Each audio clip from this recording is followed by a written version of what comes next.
Di sebuah desa kecil yang sepi, namun penuh luka yang tak terlihat,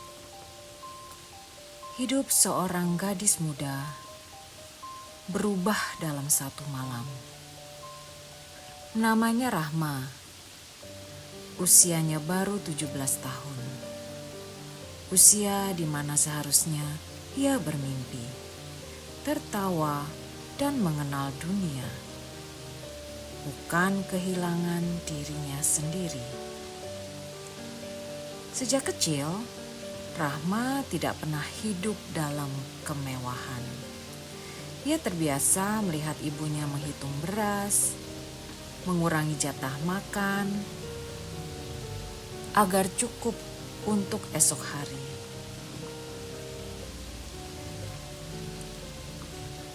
Ayahnya lebih sering diam, menatap kosong ke jalan, seolah menunggu keajaiban yang tak pernah datang. Dan di rumah kecil itu, satu kata terus berulang: hutang. Malam-malam Rahma diisi dengan suara tangis pelan. Ibunya menangis.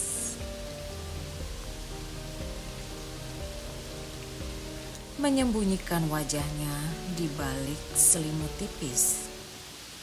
Ayahnya berkata lirih, "Kalau tidak dibayar, kita diusir." Rahma kecil hanya memejamkan mata dan berdoa, "Ya Allah, tolong keluarga kami."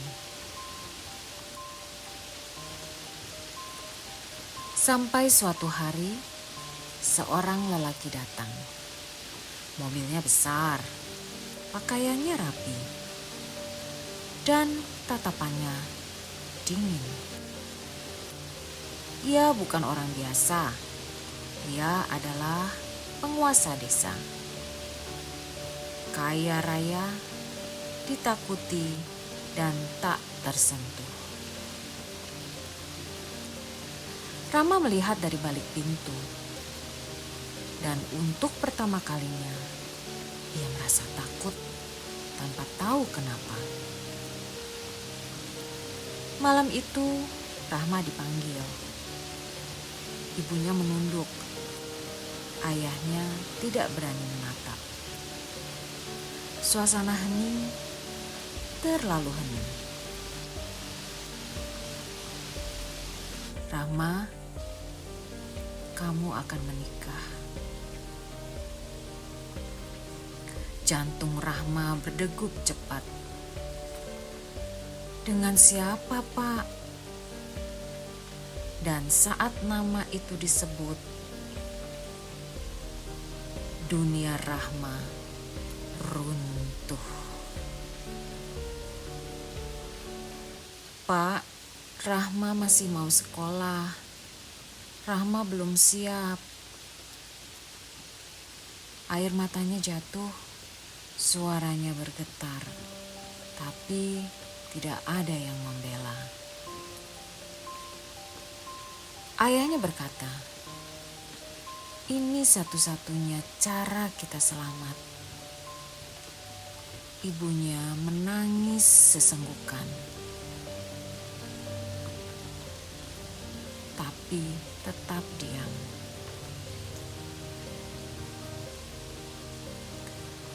Dan saat itu Rahma sadar, ia tidak sedang dinikahkan, tapi ia dijual.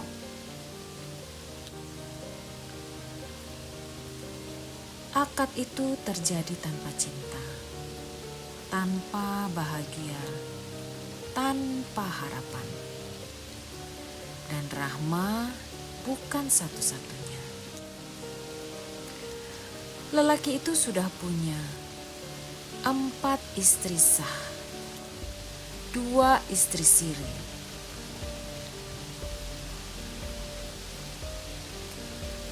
dan puluhan anak. Rahma hanya tambahan.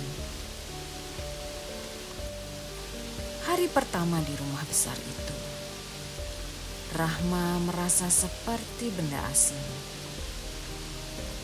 Tatapan sinis, senyum tipis, bisikan pelan.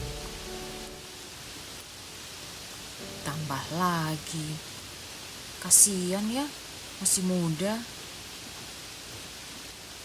Ia menunduk, menggenggam tangannya.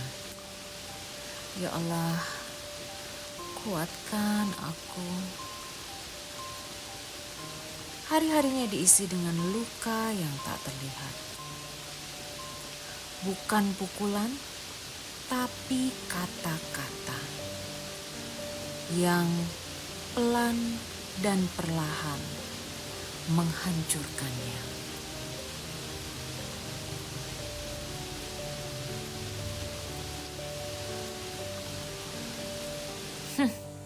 Kampungan. Biasa banget. Gak pantas di sini.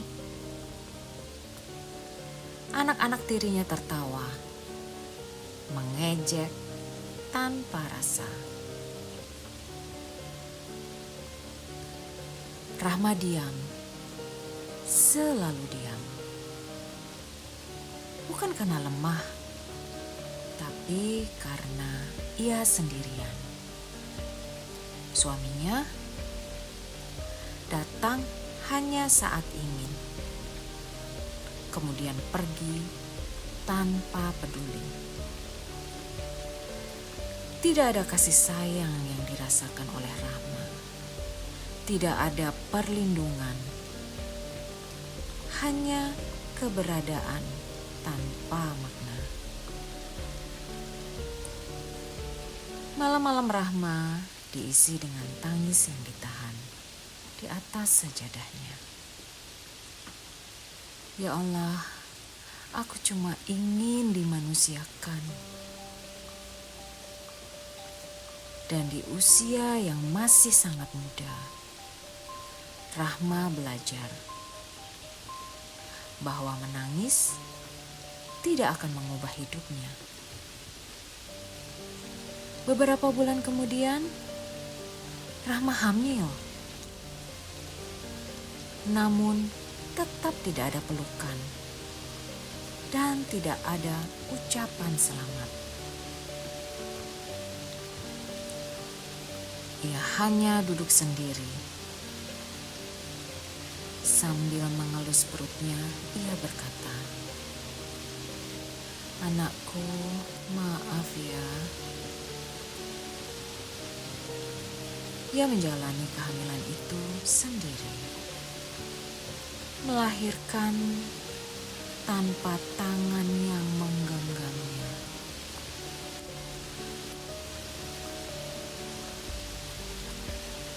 Dan saat bayinya menangis, Rahma juga menangis. Karena akhirnya ia punya seseorang yang benar-benar menjadi miliknya. Hari-hari Rahma menjadi seorang ibu sungguh tidak mudah. Ia mengurus bayi sendirian, sementara dunia di sekitarnya tetap dingin. Ejekan terus datang. "Berisik, gak bisa ngurus anak." Rahma belajar sambil menangis. Waktu berlalu. Ia punya anak kedua. Dan kemudian ketakutan itu mulai datang. Ketakutan akan statusnya, yaitu masih sama sebagai istri siri. Kalau aku tidak diakui, bagaimana dengan anak-anakku? Malam itu, Rahma menatap cermin. wajah lelah, mata sembab. Tapi ada sesuatu yang berubah. Kalau aku diam, hidup ini tidak akan pernah berubah. Dan dari situlah perjuangannya dimulai. Diam-diam, Rahma menyelesaikan SMA-nya. Dan kemudian dia mencari sekolah lanjutan atau mencari tempat kuliah, kampus yang memungkinkannya untuk kuliah secara daring atau online.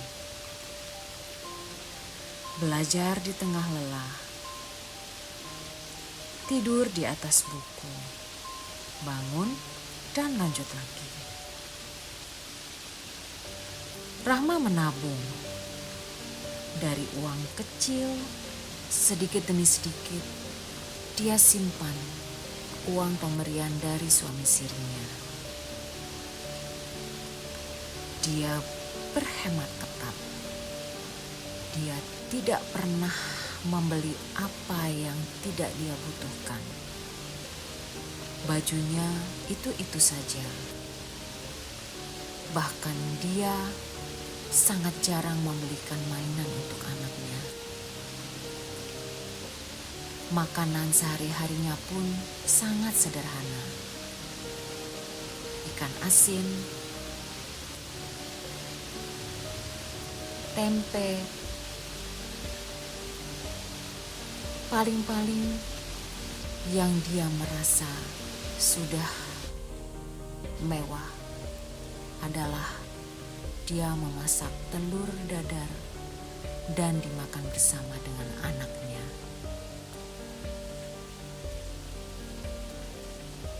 Rahma diejek, Rahma ditertawakan, tapi dia tidak berhenti. Karena ia tahu ini bukan hanya tentang dirinya, ini tentang masa depan anak-anaknya. Sampai suatu hari pesanan pertama datang. Rahma ternyata sudah memulai bisnis kecil-kecilannya. Dia mencari teman-temannya yang memiliki busana muslim dan dia menawarkan diri untuk membantu menjualnya melalui marketplace. Rahma menangis karena bahagia. Karena untuk pertama kalinya ia menghasilkan sesuatu dari usahanya sendiri. Bisnis kecil itu mulai tumbuh. Pelan tapi pasti. Dan Rahma mulai berubah. Ia menjadi lebih kuat, menjadi lebih tenang, dan lebih percaya diri. Dan justru itu membuat orang lain tidak nyaman. Fitnah mulai muncul. Uangnya dari mana? Jangan-jangan. Sampai akhirnya semua meledak. Rahma difitnah di depan banyak orang. Ia berdiri sendirian, menahan air mata. Allah tahu, dan itu bagiku cukup. Di malam penuh luka itu, Rahma bangkit lagi. Aku tidak akan berhenti. Walaupun mereka mengejekku, bahkan memfitnah aku. Mereka tidak tahu bahwa aku menabung dan aku berhemat mati-matian dan juga berbisnis online. Mereka pikir aku punya uang karena aku melakukan hal-hal yang tidak pantas. Karena aku beberapa kali keluar rumah, padahal aku mengambil baju-baju pesanan dari online ke rumah temanku.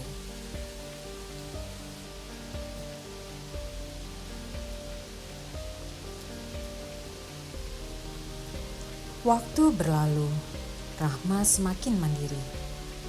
Dan untuk pertama kalinya, ia ingin pergi. Tapi ancaman datang.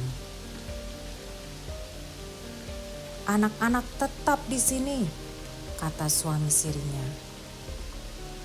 Dunia Rahma runtuh lagi.